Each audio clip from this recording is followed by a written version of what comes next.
اعوذ باللہ من الشیطان اللعین الرجیم بسم اللہ الرحمن الرحیم الحمد للہ رب العالمین الصلاة والسلام علی اشرف الانبیاء والمرسلین وعلی آلہ طیبین الطاہرین المعصومین الذین اذہب اللہ عنہم الرجس وطہرہم تطہیرا اللہم صل علی محمد وآل محمد اللہم اخرجنا من الظلمات الوہم واکرمنا بنور الفہم اللہم افتح علینا ابواب رحمتک وانشر علینا خزائن علومک برحمتک یا ارحم الراحمین۔ عزیزان محترم، کتاب روح مجرد کے مضامین پر آپ کے ساتھ گفتگو جاری تھی، اور اس سلسلے میں اس کتاب کا 11واں باب جو مرحوم آیت اللہ طہرانی کا عراق کا نواں سفر ہے، اس سفر کے دوران مرحوم آیت اللہ طہرانی نے سید حاشم حداد موسوی سے کیا ملاقات کی اور کیا مسائل انہوں نے درک کیے، ان موضوعات کو آپ کی خدمت میں اس 11ویں حصے سے بیان کر رہے تھے۔ یہاں آیت اللہ طہرانی بیان کرتے ہیں کہ میں نے اس سفر کے دوران مرحوم حاشم حداد سے اس مطلب کو سنا کہ وہ فرماتے تھے کہ مجھے رسول خدا صلی اللہ علیہ وآلہ وسلم کی ایک نورانی حدیث پڑھ کر بہت زیادہ مسرت ہوتی ہے، بہت زیادہ سرور ملتا ہے، میرے اندر وجد کی کیفیت ایجاد ہو جاتی ہے۔ یہ حدیث جب بھی میں قراءت کرتا ہوں تو یہ حدیث مجھے بہت اچھی لگتی ہے۔ وہ حدیث کون سی ہے؟ وہ حدیث جس میں رسول خدا صلی اللہ علیہ وآلہ وسلم بچوں کی 5 خصوصیات کو بیان فرما رہے ہیں۔ لہٰذا فرماتے ہیں کہ انی احب من الصبیان 5 خصال۔ رسول خدا فرماتے ہیں کہ مجھے بچوں کی 5 خصوصیات بہت زیادہ پسند ہیں کہ یہ عادتیں بچوں میں موجود ہیں، بڑوں میں موجود نہیں ہیں۔ یہ عادتیں فطرت کے زیادہ قریب ہیں، اور وہ فطرت کون سی ہے؟ فطرت توحید ہے۔ یہ عادتیں ان کی شخصیت میں بلا وجہ جو انا لوگوں میں آ جاتی ہے، جو لوگوں کے وجود میں استکباریت پائی جاتی ہے، جو طاغوتیت اور فرعونیت پائی جاتی ہے، یہ خصوصیات ان کے وجود میں انا کو نہیں پنپنے دیتی۔ یہ خصوصیات ان کے وجود میں استکباریت کو، اور وہ جو ایک انسان اپنے لیے ایک مجازی شخصیت اختراع کر لیتا ہے، یہ ان کے وجود میں وہ مجازی شخصیت نہیں پنپنے دیتی ہیں۔ لہٰذا یہ خصوصیات فطرت توحید کے مطابق ہیں، اور ان میں فنا کی کیفیت کو زیادہ جو ہے وہ ظاہر کرتی ہیں کہ یہ بچے بالکل فانی ہو چکے ہیں، ان میں کسی قسم کی انا نہیں ہے، ان میں کسی قسم کی استکباریت موجود نہیں ہے، ان میں کسی قسم کی بناوٹی اور مجازی شخصیت موجود نہیں ہے۔ لہٰذا رسول خدا صلی اللہ علیہ وآلہ وسلم کو بچوں کی یہ 5 خصوصیات بہت پسند تھی، اور تاکید کرنے کا مطلب یہ ہے کہ بڑوں کو بھی ان 5 خصوصیات کو اپنانا چاہیے۔ پہلی خصوصیت جسے رسول خدا صلی اللہ علیہ وآلہ وسلم بیان فرماتے ہیں الاول انہم الباکون، یعنی وہ بچے ہمیشہ روتے رہتے ہیں، وہ غفلت آمیز ہنسی نہیں ہنستے۔ جیسے ہم لوگ ہر وقت مزاح، ہر وقت شوخی، ہر وقت غفلت ہی غفلت جس کا ہم شکار رہتے ہیں، جبکہ یہ بچے جو ہیں وہ کثرت بکا کا مصداق ہیں، بہت زیادہ روتے ہیں، ذرا سا مسئلہ ہو جائے تو رونا شروع کر دیتے ہیں۔ انہم الباکون، وہ بہت زیادہ روتے ہیں۔ اور اگر اسی طرح سے بڑے افراد بھی خداوند متعال کی بارگاہ میں اگر اپنی لغزشوں کو مشاہدہ کرتے ہوئے الباکون کا مصداق ہو جائیں تو نور علی نور ہو جائے۔ لہٰذا دوسری چیز جسے رسول خدا صلی اللہ علیہ وآلہ وسلم بیان فرماتے ہیں الثانی علی التراب یجتمعون، یہ بچے مٹی کے اوپر جمع ہو جاتے ہیں اور مٹی کے اوپر کھیلنا شروع کر دیتے ہیں، اور بہجت اور سرور کو محسوس کرتے ہیں۔ ہم لوگ اپنے لیے بلڈنگیں تعمیر کرتے ہیں، اپنے لیے محلات تعمیر کرتے ہیں، اور اسی میں غافل ہو جاتے ہیں، جبکہ یہ بچے مٹی پر کھیلنے والے لوگ ہیں۔ لہٰذا اگر انسان اپنے اندر اس خصوصیت کو ایجاد کر دے کہ خام خواہ کی انا اپنے وجود میں نہ آنے دے، اپنے وجود میں ایک مجازی شخصیت کو نہ پنپنے دے کہ انسان کبھی زمین پر بیٹھ ہی نہیں سکتا، انسان کبھی زمین پر بیٹھنے والوں کے ساتھ بیٹھ ہی نہیں سکتا ہے۔ ایسی کیا حالت ہو گئی، انسان اونچی گاڑیوں سے نیچے اترتا ہی نہیں ہے، اونچے محلات سے نیچے اترنا اسے مناسب ہی نہیں لگتا ہے، وہ ہمیشہ بلند پروازیوں میں ہی مبتلا رہتا ہے، وہ کبھی خاک نشینوں کے ساتھ خاک پر آ کر بیٹھنا پسند ہی نہیں کرتا ہے۔ جبکہ یہ بچے جو ہیں یہ زمین پہ اور مٹی کے اوپر آ کر جمع ہو جاتے ہیں، کھیلتے ہیں، کودتے ہیں، اسی مٹی کے اندر جو ہے نا وہ سارے اپنے امور انجام دیتے ہیں۔ یہ بچوں کی خصوصیت ہے۔ البتہ آج کل کے جدید معاشرے میں جو طبقہ خود کو مرفع طبقہ کہتا ہے، وہ طبقہ جو خود کو تحصیل کردہ اور ماڈرن طبقہ کہتا ہے، وہ اپنے بچوں کو مٹی پہ جمع نہیں ہونے دیتے، حالانکہ ان کی فطرت سے دور کرنے کے مترادف ہے۔ پھر رسول خدا صلی اللہ علیہ وآلہ وسلم فرماتے ہیں کہ بچوں میں تیسری خصوصیت الثالث یختصمون من غیر حقد، یعنی یہ بچے بغیر کسی کینے کے، بغیر کسی دشمنی کے آپس میں جھگڑا کریں گے۔ دیکھتے ہیں آپ اکثر بچے آپس میں لڑ پڑتے ہیں، لیکن کیا ان میں کینہ موجود ہے؟ نہیں، یہ 5 منٹ لڑے ہیں، 5 منٹ کے بعد دوبارہ ان کے درمیان کسی موضوع پر دوستی ہو جائے گی اور دوبارہ یہ کھیلنا شروع کر دیں گے۔ جبکہ اس کے مقابل آپ بڑوں کو دیکھیں کہ اس قدر کینہ، اس قدر حقد ان کے درمیان پایا جاتا ہے، اس قدر دشمنی ان کے اندر درمیان پائی جاتی ہے کہ اگر ذرا سا نزاع ہو جائے ان کے درمیان تو سالوں سال ایک دوسرے کی شکل دیکھنے کے لیے روادار نہیں ہوتے ہیں۔ اور بسا اوقات ایسا ذوی الحقوق کے درمیان ہوتا ہے، بھائی بہن سے نہیں مل رہا ہے، بہن بھائی سے نہیں مل رہی ہے، اپنا ایک دوسرے کے ساتھ جو ہے وہ متارکہ کر دیا ہے، ایک دوسرے کے ساتھ رفت و آمد کو چھوڑ دیا ہے، ایک دوسرے کی خوشی غمی میں شریک نہیں ہوتے ہیں۔ تو عزیزان محترم، خداوند متعال ایسے اقربا سے، ایسے ذوی الحقوق سے راضی نہیں ہے، ان کے اوپر اپنی رحمت کے دروازوں کو خداوند متعال بند کر دے گا۔ پھر رسول خدا جو چوتھی خصوصیت بچوں سے متعلق بیان فرما رہے ہیں، فرماتے ہیں کہ الرابع لا يدخرون لغد، یہ بچے کل کے لیے کسی چیز کو ذخیرہ نہیں کرتے ہیں۔ یعنی آپ دیکھیں کہ یہ بچے اگر کہیں جمع ہیں کھیل کے لیے، کوئی کھانے پینے کی چیز انہوں نے وہاں پر اپنے پاس رکھی ہے تو اس کو استعمال کریں گے، کھیل کے اندر آپس میں ایک دوسرے کے ساتھ تقسیم کریں گے، نہیں کہیں گے کہ اسے کل کے لیے ذخیرہ کر لیتے ہیں، کل اس کو سنبھال کے رکھیں گے، کل اس چیز کو جب ہم کھیلیں گے تو اس کو استعمال کریں گے، نہیں، کل خدا بزرگ ہے اور ہمیں دے دے گا۔ جبکہ انسان بزرگ جو ہے وہ ذخیرہ اندوزی کرتا ہے، وہ اموال کو چھپا لیتا ہے۔ گھر میں کوئی چیز آئی ہے تو فوراً اس کو کہیں نہ کہیں مخفی کر دیا جائے تاکہ گھر کے باقی افراد کے ہاتھوں میں نہ لگ جائے اور ہم فرصت ملے جب کبھی تو اس کو استعمال کریں۔ اور بس اوقات ایسا بھی دیکھنے میں آتا ہے کہ وہ چیز پڑی خراب ہو جاتی ہے، نہ خود کے نصیب میں ہوئی اور نہ ہی انسان نے کسی اور کے نصیب میں اس کو آنے دیا اور اسے ضائع کر دیا، لیکن استعمال میں نہیں لایا۔ پانچویں خصوصیت جسے رسول خدا صلی اللہ علیہ وآلہ وسلم فرما رہے ہیں کہ الخامس یعمرون ثم یخربون، کہ یہ بچے گھر تعمیر کرتے ہیں مٹی سے اور پھر اس کے بعد اس کو خراب کر دیتے ہیں۔ جیسے آپ نے دیکھا ہوگا کہ یہ جو افراد ساحل پر جا کر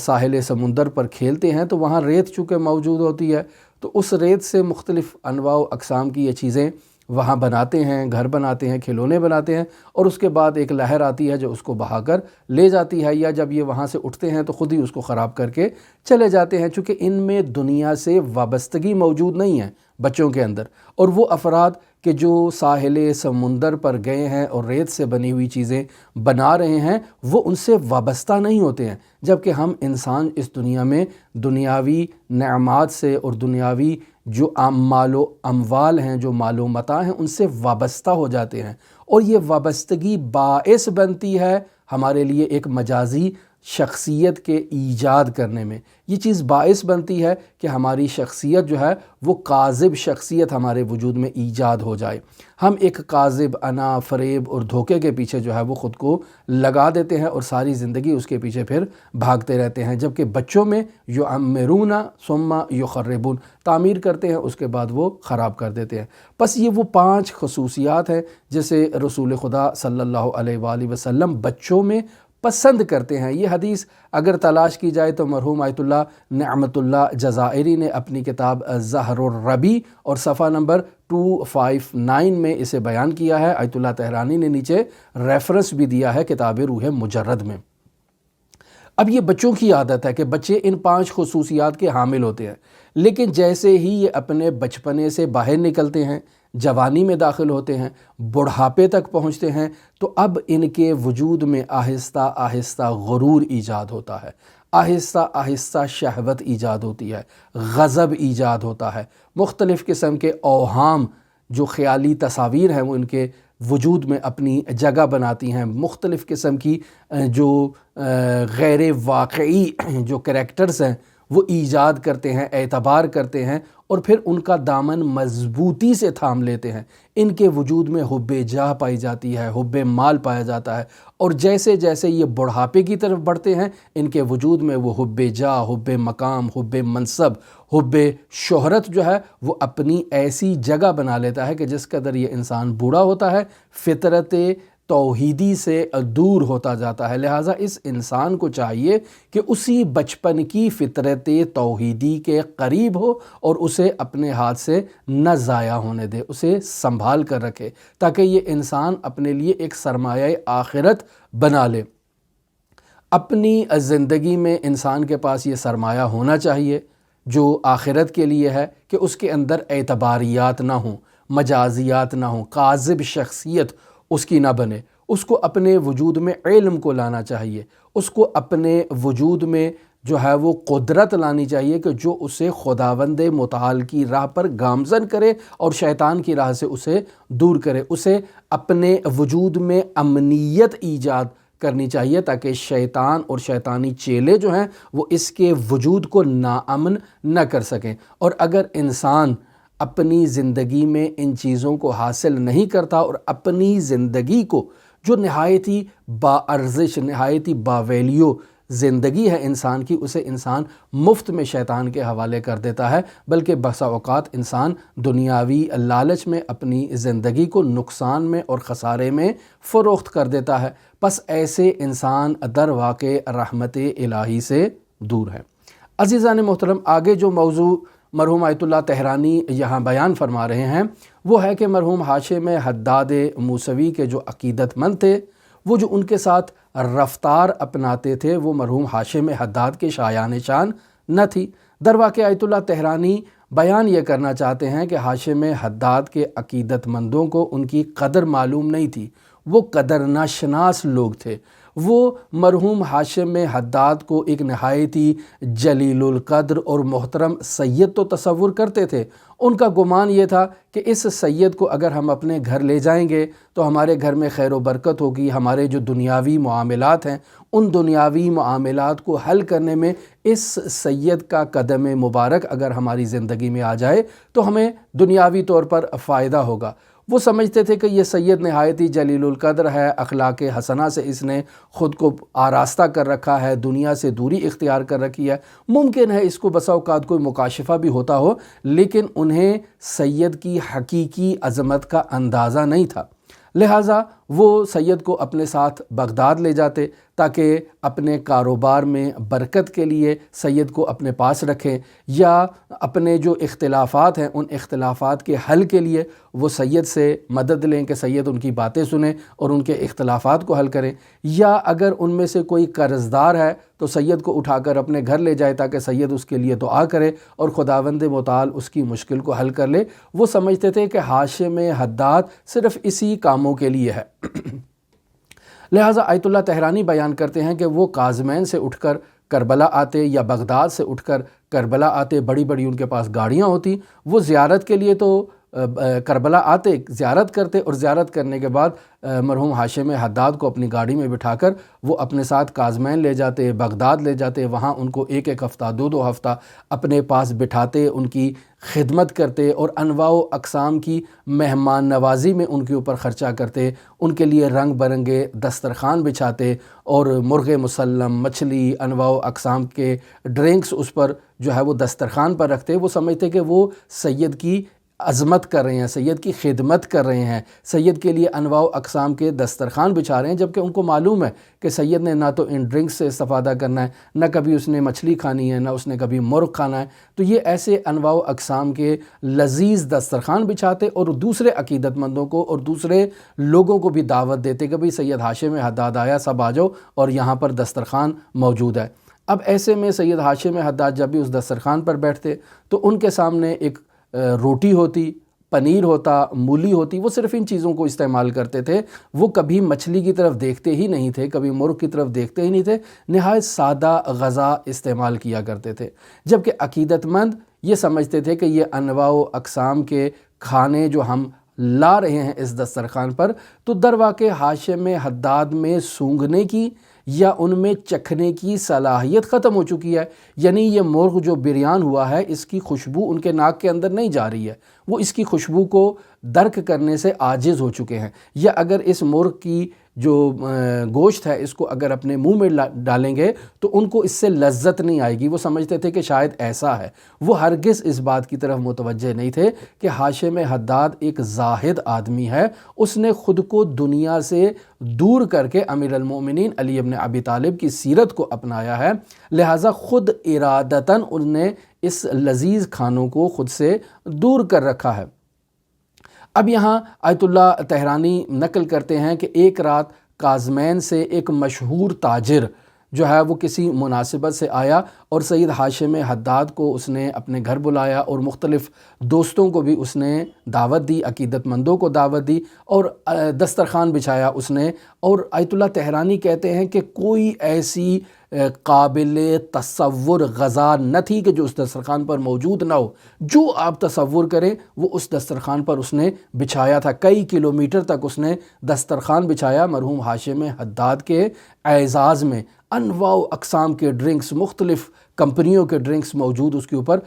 آیت اللہ تہرانی کہتے ہیں کہ میں مرحوم ہاشم حداد کے ساتھ اس دعوت پر گیا اور اتنا طولانی دسترخوان تھا کہ مرحوم ہاشم حداد کو دسترخوان کے ایک طرف سے دوسری طرف جانے کے لیے کتنا عرصہ چلنا پڑا اور میں ان کے پیچھے چلتا رہا۔ اور جب مرحوم ہاشم حداد نے اس دسترخوان کی طرف نگاہ ڈالی، دیکھا تو کہا لِمِثْلِ هَٰذَا فَلْيَعْمَلِ الْعَامِلُونَ، سورہ صافات کی آیت نمبر 61، کہ ایسی کامیابی کے لیے عمل کرنے والوں کو عمل کرنا چاہیے۔ یہ در واقع اس دسترخوان سے متعلق آیت نہیں ہے، یعنی در واقع آیت ہر صاحب عقل انسان کو دعوت دے رہی ہے کہ اس نے حیات ابدی کی طرف جانا ہے۔ یہ دنیا کی حیات عارضی ہے، موقت ہے، کوتا ہے۔ حیات ابدی سے غافل نہیں ہونا چاہیے، حیات ابدی کی زندگی سے بے اعتنا اور لاپرواہ نہیں ہونا چاہیے، اور اگر کوئی شخص حیات ابدی سے لاپرواہی اختیار کرتا ہے تو یہ شخص در واقع بے وقوف ہے۔ لہٰذا حیات ابدی تک پہنچنے کے لیے وَلِمِثْلِ هَٰذَا، یعنی وہ حیات ابدی تک پہنچنے کے لیے فَلْيَعْمَلِ الْعَامِلُونَ، کے عامل افراد کو عمل کرنے کی ضرورت ہے۔ ہم سمجھتے ہیں کہ یہ 4 دن کی دنیا ہے، پس ایسا وسیع دسترخوان جو بچھایا گیا ہے یہ ایسے افراد کے لیے ہے کہ جو حیات ابدی سے، حیات طیبہ سے در واقع غافل ہیں۔ لہٰذا جو اس حیات ابدی سے غافل ہیں وہ حیات دنیا کے لیے جو ہے وہ عمل کریں اور اس دسترخوان کو پایہ تکمیل تک پہنچائیں۔ یہاں میں عرض کرتا چلوں کہ ہم عراق میں جو زیارات پہ جاتے ہیں تو وہاں ہم اسراف کو بہت حد اعلیٰ تک مشاہدہ کرتے ہیں کہ تھوڑی سی چیز کھائی اور پھر اس کے بعد پھینک دی۔ اکثر آپ وہاں مشاہدہ کریں گے کہ جب آپ کسی کے گھر مہمانی پر جاتے ہیں تو انواع و اقسام کے طعام لے کر لائے جاتے ہیں، تھوڑا سا اس میں کھایا جاتا ہے، باقی سب وہ پھینک دیتے ہیں۔ ایسا نہیں ہے کہ اس کو کل استعمال کر لیا جائے، ایسا نہیں ہے کہ اس کو محفوظ کر لیا جائے، ایسا نہیں ہے کہ اس کو کسی مستحق تک پہنچا دیا جائے، ایسا نہیں ہے کہ اپنی ضرورت کے مطابق طعام کو حاضر کیا جائے، نہیں، بہت وہ لوگ خدمت کرتے ہیں اور یقیناً وہ خلوص سے خدمت کرتے ہیں، خداوند متعال ان کی خدمت کو قبول فرمائے، لیکن اسراف کو آپ وہاں بہت زیادہ مشاہدہ کریں گے کہ اللہ کی نعمات بہت زیادہ ضائع ہوتی ہیں۔ یہاں آیت اللہ تہرانی کہتے ہیں کہ مرحوم ہاشم حداد کے تمام جو عقیدت مند ہیں ان کو معلوم تھا کہ مرحوم ہاشم حداد انواع و اقسام کے مرغن، روغنی اور رنگ برنگے طعام کھانے کے عادی نہیں ہیں۔ وہ اپنے دسترخوان پر ایک سادہ روٹی اور اس کے اوپر پنیر لگا کر یا زیادہ سے زیادہ سالاد کے طور پر مولی یا کوئی سبز پتے جو ہیں وہ لگا کر اس کو استعمال کیا کرتے تھے۔ وہ کبھی اس طرح کی خوراک استعمال نہیں کرتے تھے، لیکن لوگ ان کے احترام میں ایسے مرغن دسترخوان بچھایا کرتے تھے اور بے پناہ خرچ کیا کرتے تھے۔ جبکہ آیت اللہ طحرانی کہتے ہیں کہ یہ درواقع سید ہاشم حداد کا احترام کرنا نہیں ہے،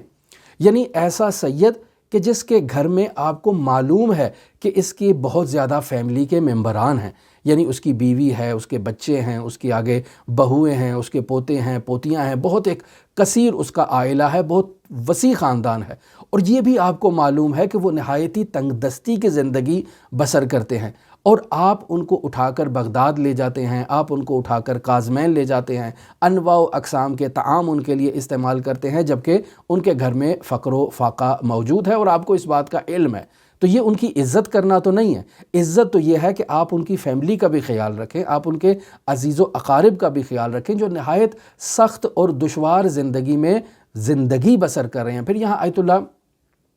طحرانی اس بات کو بھی نقل کرتے ہیں کہ مرحوم ہاشم حداد کی یہ خصوصیت تھی کہ وہ کبھی اپنی گھریلو کے اندرونی معاملات کو باہر نقل نہیں کرتے تھے اور پسند بھی نہیں کرتے تھے کہ کوئی ان کے گھریلو معاملات سے باخبر ہو جائے، اور یہ بھی ان کی خصوصیت تھی کہ وہ کبھی کسی سے کسی چیز کا تقاضا نہیں کرتے تھے۔ یہ بھی ان کی خصوصیت تھی کہ وہ تمام افراد جو اللہ کی طرف سفر کرنا چاہتے ہیں، سیر و سلوک کرنا چاہتے ہیں، وہ ان سے بہت محبت کیا کرتے تھے، بہت عقیدت رکھا کرتے تھے، لہٰذا بغداد سے آ رہے ہیں، کاظمین سے آ رہے ہیں، ان کو دعوت دے رہے ہیں تو وہ انکار نہیں کرتے تھے، وہ ان کے ساتھ چلے جاتے تھے۔ لیکن آیت اللہ طحرانی بیان کر رہے ہیں کہ در واقع ایسے عقیدت مند بے قدر عقیدت مند ہیں، ایسے عقیدت مند در واقع لاپرواہ قسم کے عقیدت مند ہیں، اور انسان کو کسی بھی ہستی سے متعلق ایسا عقیدت مند نہیں ہونا چاہیے۔ پھر آیت اللہ طحرانی کہتے ہیں کہ ممکن ہے مرحوم ہاشم حداد کے گھر میں کوئی خاتون بیمار ہو جائے، ان کی بیوی بیمار ہو جائے، ان کی بہو بیمار ہو جائے، اور ہم ہاشم حداد کو اٹھا کر بغداد لے کے جا رہے ہیں، کاظمین لے کے جا رہے ہیں، کبھی ان سے سوال بھی کیا ہے کہ آپ کے گھر میں کوئی خاتون بیمار تو نہیں ہے، کسی کو ڈاکٹر کے پاس تو نہیں جانا ہے، کسی کو بغداد تو نہیں جانا ہے ڈاکٹر سے علاج کے لیے، ہم اسے بھی آپ کے ساتھ لے جاتے ہیں؟ نہیں، خود ان کو اٹھایا، خود گاڑی میں بیٹھے اور ان کو لے گئے، اور ان کی ان ابتدائی ضروریات کا خیال نہیں رکھا۔ یہاں آیت اللہ طحرانی خود اس ایک واقعے کو جسے انہوں نے خود مشاہدہ کیا ہے اسے نقل کرتے ہیں، کہتے ہیں کہ میں ان کے گھر کربلا میں موجود تھا، کوئی عقیدت مند آیا، اس نے چاہا کہ وہ ہمیں وہاں سے اٹھائے کربلا سے، اور پھر حضرت حمزہ کی زیارت کروائے، حضرت جاسم کی زیارت کروائے، اور پھر ہمیں کاظمین لے جائے، جبکہ اسی وقت مرحوم ہاشم حداد کی زوجہ بھی بیمار تھیں، ان کی بہو بھی بیمار تھی، اور ان دونوں کو علاج کی غرض سے بغداد کسی ڈاکٹر کے پاس معائنے کے لیے جانا تھا۔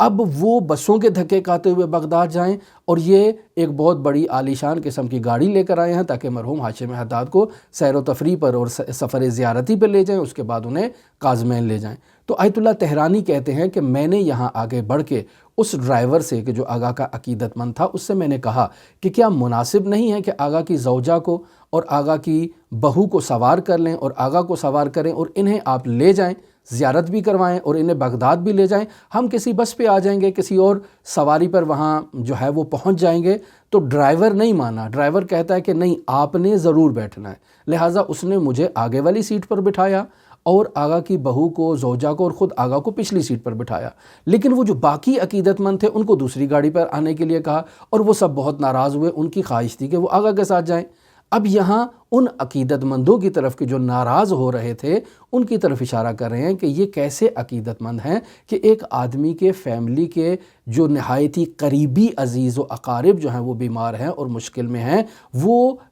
راضی ہیں کہ وہ بسوں پر دھکے کھاتے ہوئے جائیں، لیکن وہ اپنے محترم مرشد کو، اپنے محترم استاد کو ترک کرنے کے لیے جو ہے وہ راضی نہیں ہو رہے۔ تو یہ عقیدت مند در واقع عقیدت مند نہیں ہیں۔ اب یہاں سے آیت اللہ طحرانی دروازہ کھولتے ہیں اور ایک فراز کھولتے ہیں رسول خدا صلی اللہ علیہ وآلہ وسلم اور حضرات ائمہ معصومین علیہم الصلاۃ والسلام سے متعلق۔ فرماتے ہیں کہ اگر رسول خدا صلی اللہ علیہ وآلہ وسلم کی زوجہ بیمار ہوں اور اصحاب کہیں کہ نہیں یا رسول اللہ اس کو چھوڑیں، یہ خود ہی اپنا علاج کرواتی رہے گی، ہم آپ کے ساتھ جو ہے نا وہ کہیں چلتے ہیں، تو کیا یہ مناسب ہے؟ کیا یہ رسول خدا کا احترام ہے؟ اسی طرح حضرات ائمہ معصومین علیہم الصلاۃ والسلام کے گھر میں دیکھ لیں تو فرماتے ہیں کہ اصحاب کا یہ کام نہیں ہے کہ وہ ہر وقت رسول خدا کے ساتھ جو ہے وہ چپکے رہیں، ہر وقت وہ ائمہ معصومین علیہم الصلاۃ والسلام کے ساتھ رہیں اور تصور یہ کریں کہ ہمارا اس ہستی کے ساتھ رہنا، ہر وقت اس ہستی کی خدمت کرنا یہ احترام ہے۔ نہیں،